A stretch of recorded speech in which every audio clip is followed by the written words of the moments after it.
ఒక్కసారి కొమ్మూరి గోల్డ్ కి కాల్ చేయండి. తాకట్లో ఉన్న మీ బంగారాన్ని విడిపించి మార్కెట్ ప్రైస్ కి వాళ్ళు కొనుక్కుని మిగతా డబ్బులు మీకు ఇచ్చేస్తారు. హాయ్ హలో నమస్తే, వెల్కమ్ టు మనం టీవీ. నేను మీ చార్మి. మనం టీవీ ఉన్నది మన కోసం. చిన్మయ్ ఈ పేరు వినగానే మనందరికీ ఫస్ట్ ఏం గుర్తొస్తుంది? తనకి సంబంధించిన ట్విట్టర్ అకౌంట్, అది ఇప్పుడు ఎక్స్గా పిలుస్తున్నారు, X.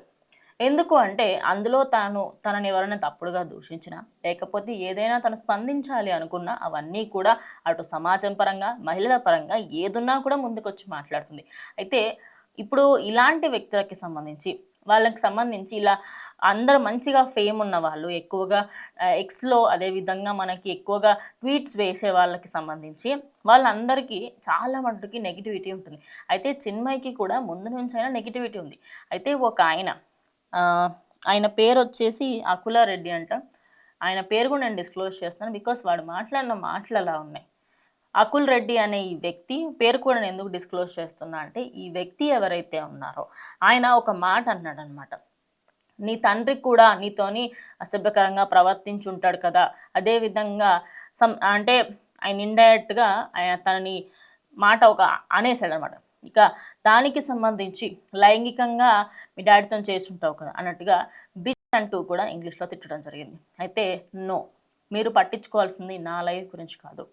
No Akul Reddy, I wasn't raped by my father, but you definitely fantasize daughters getting raped by their fathers and use the commonly to a woman on Twitter.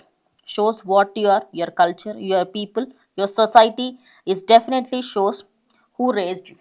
అయితే తను దానికి సంబంధించి లేదు, మా డాడీ నాతో అలా బిహేవ్ చేయలేదు, కానీ నీ బిహేవియర్ చూస్తే మాత్రం నాకు క్లియర్గా అర్థమవుతుంది నువ్వు ఎలాంటి సమాజంలో పెరుగుతున్నావు, ఎలాంటి వాతావరణంలో పెరుగుతున్నావు ఏంటని నాకు క్లియర్గా అర్థమవుతుంది అనుకుంటూ ఆయన పైన అటు రీట్వీట్ అయితే చేయడం జరిగింది. ప్రజెంట్ ఇది కాస్త సోషల్ మీడియాలో వైరల్గా మారుతుంది. ఎందుకంటే గత కొన్ని సంవత్సరాలుగా దీనికి సంబంధించి తను లాస్ట్ టైం కూడా ఎప్స్టీన్ ఫైల్స్కి సంబంధించి మాట్లాడండి, ఇంకా చాలా విషయాలు ఉన్నాయి, ఇలాంటి వ్యక్తులకి సంబంధించి మాట్లాడకుండా అదేవిధంగా మహిళల వస్త్రధారణ గురించి ఎవరెవరైతే పెద్ద పెద్ద వ్యక్తులు కమెంట్ చేస్తున్నారో వాళ్ళ గురించి మాట్లాడకుండా, కానీ ఇప్పుడు నాకు సంబంధించి నేను చిన్నగా మాట్లాడితేనే పెద్దగా రచ్చ చేస్తారు అంటూ తాను ఎక్స్ వేదిక కూడా ఒక పోస్ట్ చేసినట్టు తెలుస్తోంది.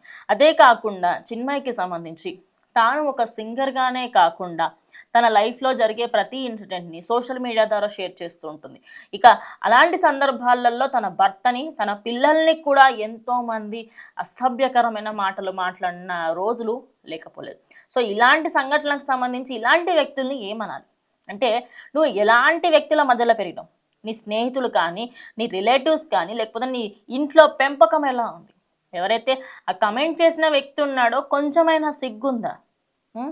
కనీసం ఎవరిని అంటున్నాము ఏంటి, వాళ్ళ నిజ జీవితం ఏంటో తెలియకుండా, వాళ్ళ బ్యాక్గ్రౌండ్ తెలియకుండా, వాళ్ళకి సంబంధించి వాళ్ళ లైఫ్ స్టోరీ తెలియకుండా, పాస్ తెలియకుండా ఎందుకు ఆ ఫోన్ ఉంది కదా అని మెసేజ్ చేయడం?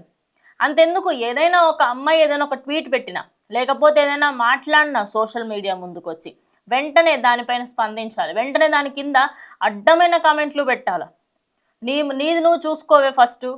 నేను చాలా తక్కువ చెప్తున్నా, ఇంకా చాలా దారుణంగా ఉంటాయి కమెంట్స్, కానీ అందరూ దాన్ని నిలదొక్కుకొని బయటకు వస్తుంటే ఇలాంటి వాళ్ళు ఇంకా ఇంకా ఇంకా పుట్టుకొస్తున్నారు. సో చిన్మయ్ లాగా నిజంగానే బయటకు వచ్చి అదేవిధంగా అలా రీకౌంటర్ ఇస్తేనే ఇలాంటి వాళ్ళకి సిగ్గు వస్తుంది.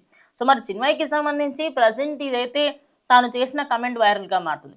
మీలో ఎంతమంది అనుకుంటున్నారు ఇలాంటి వ్యక్తులకి సంబంధించి ఖచ్చితంగా శిక్ష పడాలి, ఇలాంటి వాళ్ళు ట్విట్టర్ వేదిక కానీ లేకపోతే ఇన్స్టాగ్రామో ఫేస్బుక్కో యూట్యూబో ఏదైనా సోషల్ మీడియా ప్లాట్ఫామ్స్లలో అమ్మాయిలను ఇష్టం వచ్చినట్టుగా మాట్లాడే ఎదవల్ని ఏం చెయ్యాలి?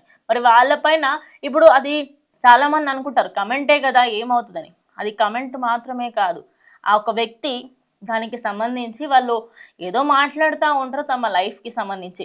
ఫ్రీడమ్ ఆఫ్ స్పీచ్ ఉంది కదా, నేను ఏది మాట్లాడినా చెల్లుతుంది అనుకోవడం పిచ్చితనం అవుతుంది. సో ఖచ్చితంగా తను కొన్నిసార్లు తను చేసిన వ్యాఖ్యలు చాలామందికి తప్పు అనిపించవచ్చు, కానీ తన వ్యక్తిగత జీవితాన్ని తన ఫ్యామిలీని తీసుకొచ్చి తిట్టాల్సిన అవసరం ఏమాత్రము లేదు.